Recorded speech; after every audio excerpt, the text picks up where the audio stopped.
Hello बच्चों, आज हमारा अगला चैप्टर है रिप्रोडक्शन।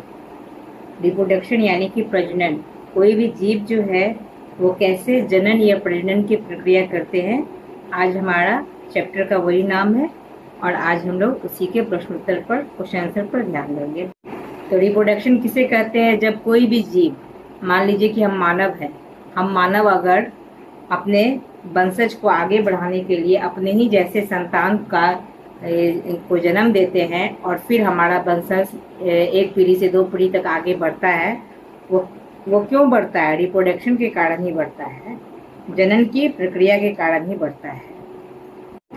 और ये रिप्रोडक्शन की जो प्रक्रिया है, ये सभी जीवों में, जो भी लिविंग थिंग है, ये सभी जीवों में निरंतर पाई ही जाती है, क्योंकि सभी जीव अपने ही जैसे समान जाति वाले अपने वंशज को आगे बढ़ाने के लिए अपने ही जैसे संतान की उत्पत्ति करते हैं, जिसको हम लोग प्रजनन कहते हैं।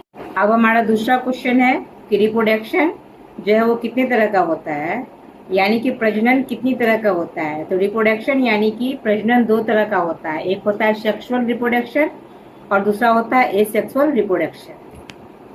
सेक्सुअल रिप्रोडक्शन मतलब लैंगिक प्रजनन और एसेक्सुअल रिप्रोडक्शन मतलब अलैंगिक प्रजनन। लैंगिक प्रजनन को इंग्लिश में कहा जाता है सेक्सुअल रिप्रोडक्शन और अलैंगिक प्रजनन को इंग्लिश में कहा जाता है एसेक्सुअल रिप्रोडक्शन। तो रिप्रोडक्शन का हमारा पहला क्वेश्चन है, व्हाट इज रिप्रोडक्शन, यानी कि प्रजनन क्या है।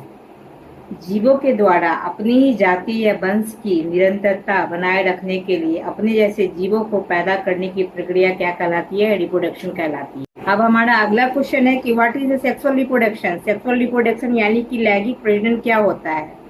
जनन की यह महत्वपूर्ण प्रक्रिया में स्पष्ट की जाती है कि दो विपरीत लिंग वाले नर और मादा के योगदान से संतान की उत्पत्ति होती है।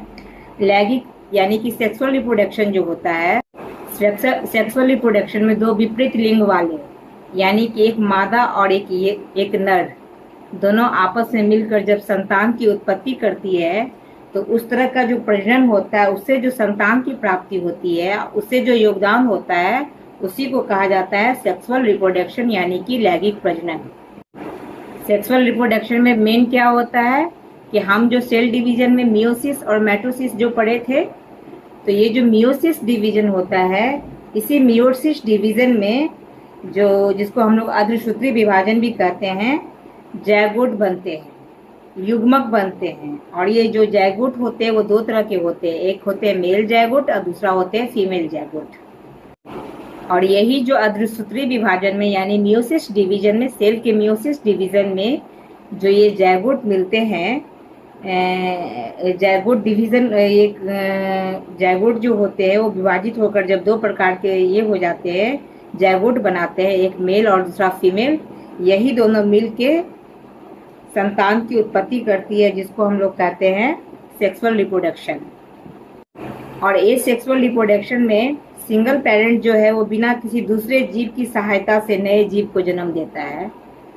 सेक्सुअल रिप्रोडक्शन में दो अलग अलग जीव मिलके नए संतान की उत्पत्ति करते हैं, जो पीढ़ी दर पीढ़ी आगे बढ़ता है। अगला क्वेश्चन है हमारा, what is asexual reproduction. Asexual यानी कि अलैंगिक प्रजनन क्या होता है? वह प्रक्रिया जिसमें एक अकेला जनक यानी कि सिंगल पेरेंट्स, सेक्सुअल में डबल पेरेंट्स, ये सेक्सुअल रिप्रोडक्शन में एक ही पेरेंट्स जो थी वो दो भाग में, दो डॉटर सेल में डिवाइड हो गया था। इसमें एसेक्सुअल में सिंगल पेरेंट्स होते हैं जो कि बिना किसी जीव की सहायता से नए जीव को जन्म देते हैं, जिसको कहा जाता है एसेक्सुअल रिप्रोडक्शन। लेकिन एसेक्सुअल रिप्रोडक्शन में ये क्या कहते हैं, सिंगल पेरेंट बिना किसी दूसरे हेल्प की नए जीव का जन्म देता है। इसमें नर और मादा जनन कोशिकाओं का मिलन नहीं होता है, उसमें मेल जैगोट और फीमेल जैगोट का मिलन होता है। इसमें मेल जैगोट और फीमेल जैगोट का मिलन नहीं होता है, बल्कि इसमें पेरेंट्स जो होते हैं। लेकिन एसेक्सुअल रिप्रोडक्शन में ये क्या कहते हैं, सिंगल पेरेंट बिना किसी दूसरे हेल्प की नए जीव का जन्म देता है। इसमें नर और मादा जनन कोशिकाओं का मिलन नहीं होता है, उसमें मेल जैगोट और फीमेल जैगोट का मिलन होता है। इसमें मेल जैगोट और फीमेल जैगोट का मिलन नहीं होता है, बल्कि इसमें पेरेंट्स जो होते हैं। अगला क्वेश्चन है हमारा सेक्सुअल रिप्रोडक्शन और एसेक्सुअल रिप्रोडक्शन में क्या अंतर है, डिफरेंट बिटवीन सेक्सुअल रिप्रोडक्शन और एसेक्सुअल रिप्रोडक्शन। तो सेक्सुअल रिप्रोडक्शन जो होता है वो संतान की उत्पत्ति के लिए प्राय दो जायगोट को मिलता है, दो जायगोट जो आपस में मिलते हैं, मेल जायगोट और फीमेल जायगोट, तब संतान की उत्पत्ति होती है।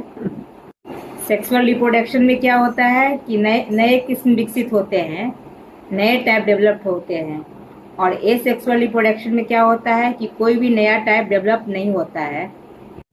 सेक्सुअल रिप्रोडक्शन में ज़्यादा टाइम लगता है, लेकिन एसेक्सुअल रिप्रोडक्शन में बहुत कम समय लगता है। सेक्सुअल रिप्रोडक्शन में दो जनक यानी कि दो पेरेंट सेल की जरूरत होती है, लेकिन एसेक्सुअल रिप्रोडक्शन में संतान की उत्पत्ति के लिए एक ही पेरेंट सेल की मदद से हो जाता है। और एसेक्सुअल रिप्रोडक्शन में कोई भी पेरेंट सेल जो होता है वो अकेले ही बिना किसी जीव की मदद से ही नए जीव का निर्माण करता है। अब हमारा अगला क्वेश्चन है some example for sexual reproduction and asexual reproduction, यानी कि लैंगिक प्रजनन और अलैंगिक प्रजनन के कुछ उदाहरण। तो सबसे पहले हम लोग सेक्सुअल रिप्रोडक्शन के एग्जाम्पल को देखते हैं। सेक्सुअल रिप्रोडक्शन का एग्जाम्पल है मनुष्य, कुत्ता, बिल्ली, गाय, पक्षी, जितना भी जीव है जो लिविंग थिंग है वो सारे जो है सेक्सुअल रिप्रोडक्शन करते हैं। और एसेक्सुअल रिप्रोडक्शन का एग्जाम्पल है अमीबा, बैक्टीरिया, ईस्ट, हाइड्रा, ये सब जो है एसेक्सुअल रिप्रोडक्शन का एग्जाम्पल है।